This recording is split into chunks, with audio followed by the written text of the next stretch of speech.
Paseo Arconte te dirá aquello que no quieres escuchar. Saludos a todas las personas que estáis al otro lado de la pantalla. La leyenda del hombre pez de Liérganes hubiera sido una historia que, de haber sucedido en la antigua Grecia, hubiera creado un mito de un ser prodigioso de los mares, mitad pez, mitad hombre, con las propiedades de una sirena, sin lugar a dudas. Esta historia sucedió en el pueblo cántabro de Liérganes, que es un bonito pueblo de interior que está muy cerca de Santander, al este del Parque Natural de Cabárceno, donde aún se conserva el casco histórico medieval con edificios que lucen sus escudos de armas. Es un pueblo en el que aún se respiran las antiguas tradiciones.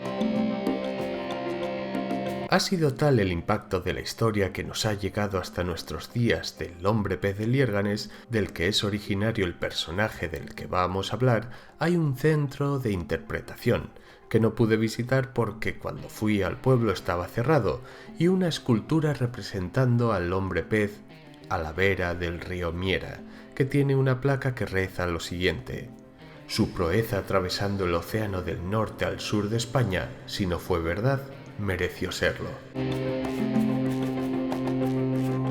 Pero, ¿quién era el hombre pez de Liérganes? ¿Fue un personaje real?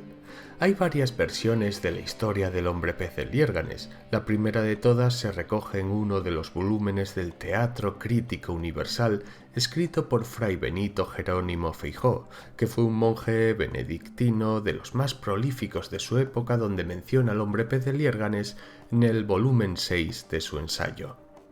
También en 1984 el alcalde de Liérganes, Carlos Vieira de Reu, recoge esta historia en la Ilustración española, y contaban lo siguiente. Hay que situarse en el pueblo cántabro de Liérganes a mediados del siglo XVII, en la víspera de la noche de San Juan en el año 1674.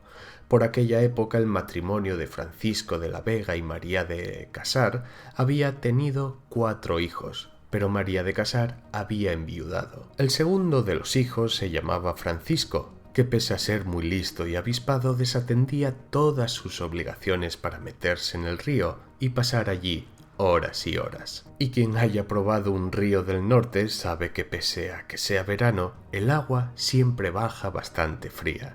La madre de Francisco estaba desesperada con su hijo, y según cuenta la leyenda, cuando Francisco se estaba quitando la ropa y a punto de meterse en el agua del río, ella le advirtió de que si lo hacía le castigaría duramente, pero como nada conseguía, lo maldijo diciéndole: «Así te vuelvas pez». La historia más plausible es la que cuenta que cierto día Francisco se fue a bañar al río Miera con sus amigos, se quitó la ropa, se metió en el agua y nadó río abajo hasta que sus amigos lo perdieron de vista.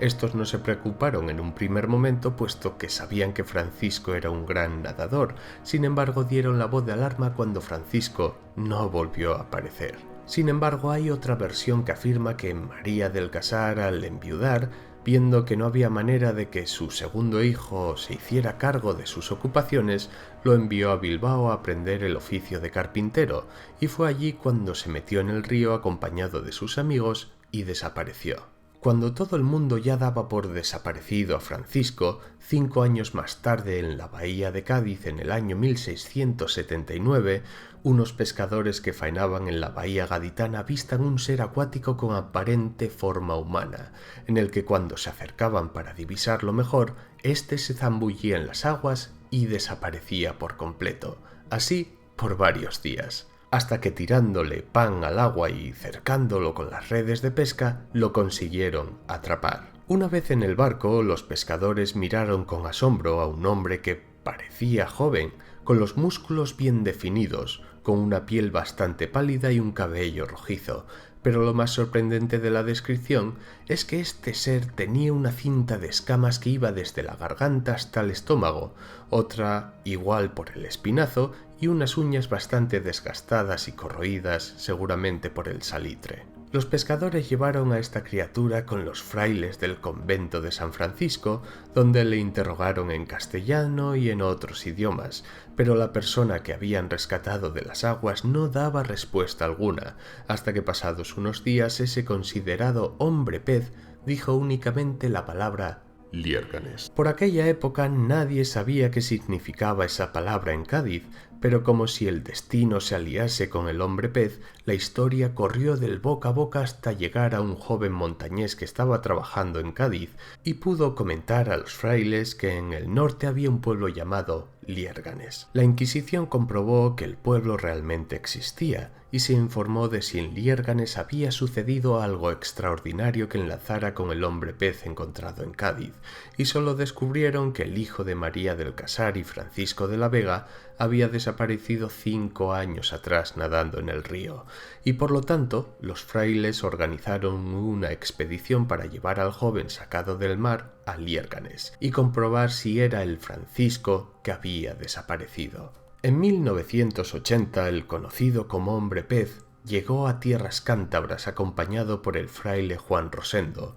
Fue el propio joven quien tomó el rumbo a Liérganes. Ya en el pueblo se encaminó a su casa y curiosamente María del Casar reconoció al instante a su hijo desaparecido. Lo curioso es que antes de la desaparición a Francisco lo consideraban un joven listo y avispado, pero que desatendía todas sus obligaciones, y tras su regreso no hablaba, solo pronunciaba la palabra de aquello que quería, como la del pan, el tabaco o el vino. No mostraba el interés por nadie, andaba descalzo y si no le daban ropa él andaba desnudo por el pueblo con total indiferencia. Y lo más curioso es que si le mandaban algún recado, Francisco, de manera servicial, lo hacía. Es como si en esos 5 años algo hubiera cambiado a Francisco. Nada se sabe de cómo pudo llegar del mar Cantábrico a la bahía de Cádiz, si desapareció en el río Miera en Cantabria o en la ría de Bilbao. Lo más probable, y ahora son elucubraciones mías, es que lo hubieran rescatado de algún barco y durante esos 5 años lo hubieran aleccionado severamente para cumplir órdenes sin rechistar, hasta cambiarlo como persona. No se me ocurre otra cosa, la verdad. Hay que recordar también que hay crónicas que sitúan que vieron al hombre pez en el Canal de la Mancha y hasta en Dinamarca. Y también existe una explicación plausible a la apariencia física del hombre pez de Liérganes. El famoso doctor Gregorio Marañón, tras analizar todos los relatos de Francisco, llegó a la conclusión de que el sujeto padecía cretinismo, ya que estos aguantan mejor debajo del agua, y la explicación a su piel escamada sería debido a una ictiosis arlequín, conocida popularmente como la enfermedad de la piel de pez.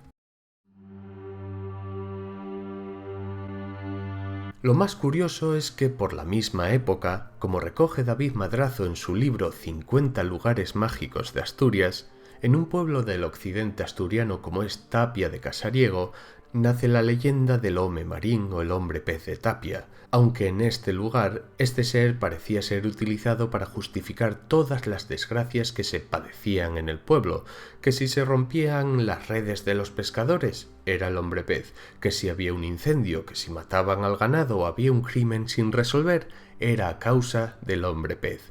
Y la cuestión es, ¿pasaría por Tapia el hombre pez de Liérganes y por ser alguien raro y distinto lo cogerían como chivo expiatorio del pueblo? En las imágenes del vídeo estáis viendo la cueva donde decían a los niños que vivía el home marín, seguramente con el fin de meterles miedo.